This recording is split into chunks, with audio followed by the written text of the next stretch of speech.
Habremos de analogías. Imagino que, a estas alturas, algún que otro calborota ya habrá oído hablar de ellas. Ejemplos tales como recurrir a un cebo para capturar a una presa o cocinar un bistec con garbo y precisión a fuego lento. Ambas muestras hacen referencia a la elaboración de una herramienta narrativa en específico, pero no encapsulan la realización de un guión en su totalidad. Y es lógico, porque escribir un argumento va mucho más allá de un cebo o un bistec. Por como yo lo veo, hablar de un guión es hablar de un coche. ¿Qué tienen en común un descapotable, un todoterreno y una furgoneta? Pues que todos ellos sostienen su apariencia gracias a una serie de pilares mecánicos que permiten su funcionamiento. Tornillos, llantas, capó, batería, correas, frenos, amortiguadores, etc.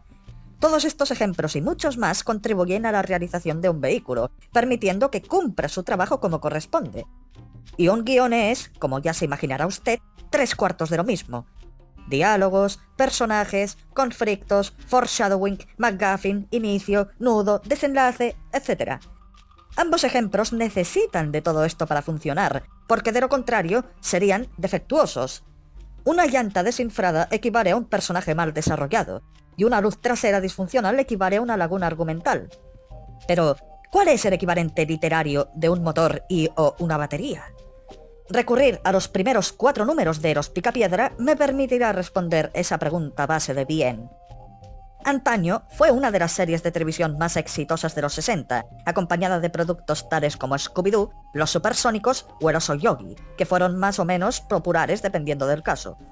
En lo que a nuestra familia prehistórica respecta, Los Picapiedra lograban destacar por encima de otras propuestas gracias a su enfoque más adulto, centrado en temáticas como la ludopatía, el consumismo, la infertilidad, los conflictos laborales, etc. Todo esto rodeado de una serie de personajes entrañables tales como Pedro Picapiedra o Pablo Mármol, que viven toda serie de situaciones cotidianas en una civilización prehistórica conocida como Piedra Dura, que imitaba los quehaceres y manías del siglo XX, literalmente hablando. El enfoque manejado por Mark Russell, su escritor, rinde homenaje a todo eso, pero lo adapta a nuestros tiempos modernos.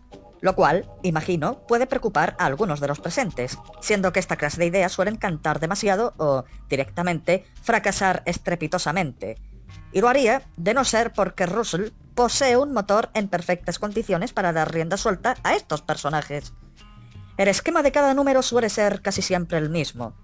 Cada uno se enfoca en uno o dos temas sociales, retratados de forma exagerada con tal de presentar algún conflicto o desarrollo en X personaje para alejarlo de su campo unidimensional. Pedro, por ejemplo, ya no se enfada por el mero afán de enfadarse, y tiene múltiples razones para dar esquinazo a sus problemas. En esta versión, Pedro fue un soldado de guerra, así que sus impulsos nerviosos solo aparecen cuando una situación en especial lo provoca, como una estafa piramidal que le había prometido un trabajo sencillo. Y, aún así, trata de esconderlo con la ayuda de una terapia grupal conformada con todos sus compañeros de guerra, recurriendo a la ridícula frase de Yabba Dabba Doo para aliviar el estrés comprimido. Cosa que, al principio, asociamos con una mera referencia a la serie original, pero que, unos números más adelante, recibe el significado que os acabo de describir, otorgando a Pedro y sus apariciones anteriores una pequeña capa de profundidad extra. Esta clase de acontecimientos vienen a marcar el modus operandi de la serie, aunque van variando de protagonista dependiendo del tema que hablemos. Por ejemplo, el primer número gira alrededor de la explotación laboral y también critica los quehaceres artísticos del arte moderno, introducidos gracias a las dotes artísticas de Vilma. Esto último culmina con una crítica social hacia dicha sección social, y también nos permite profundizar en el romance de Pedro y Vilma, descubriendo por qué la segunda hace lo que hace y o por qué apoya a su marido tal y como es. Es decir, Russell trata de justificar el motivo por el cual ambos son como son y por qué están juntos. Lo cual, en un mal caso, sería innecesario, pero aquí funciona como anillo al dedo. Luego tienes temas como el materialismo y las compras impulsivas, o las falsas religiones y los tipos de la iglesia, o la llegada de los extranjeros y el prejuicio hacia ellos. El matrimonio, el suicidio, el estrés postraumático, la muerte, la crisis matrimonial, el divorcio, la ciencia, la evolución, la sobreexplotación, etc. Russell no se corta un pero y arroja todo a la sartén, dándole igual a qué agenda puede estar menospreciando. Lo que quiere, en esta ocasión, es entregarnos una adaptación a la altura del show original, y no solo lo consigue, sino que además logra expandir el concepto original al profundizar en la existencia de múltiples personajes y sus personalidades ya establecidas, o presentando nuevos personajes acordes con la filosofía del show. Destacan, por ejemplo, los reverendos de piedra dura, que andan fabricando multitud de dioses falsos improvisadamente hasta que el pueblo se da cuenta de ello y se ven obligados a crear un dios invisible conocido como Dimas, que quiero pensar que es una referencia a San Dimas, el buen ladrón crucificado a la derecha de Jesucristo. Y es ahora, imagino, que más de un calborota se ha percatado de cuál es el motor literario de un guión. Sin conflicto, un personaje no tiene motivo para vivir aventuras. Sin personajes, un guión no puede avanzar con un argumento. Pero, sin un tema, no existe un guión. O, como mínimo, es la falsa imagen de un guión. O un guión vacío, dicho en otras palabras. Los temas son importantes porque vienen acompañados de mensajes y reflexiones, que de una o varias formas pueden dar forma a múltiples conflictos, y estos conflictos afectarían a una serie de personajes que, a la larga, arrancarían el inicio de la obra. Ya sea el racismo, la venganza, la obsesión o la responsabilidad, es de vital importancia que cada guión tenga algo que decir, aunque sea chiquitito, porque así tiene una razón para existir.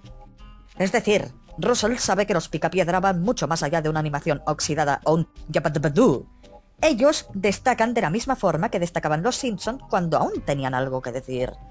Y si a todo esto le agregas una composición que no desperdicia diálogo alguno y que aprovecha cada página como si de una sola escena se tratase, te queda una obra autoconclusiva redonda de pies a cabeza, acompañada tanto de situaciones desternillantes y turbias como de diálogos dramáticos y reflexivos.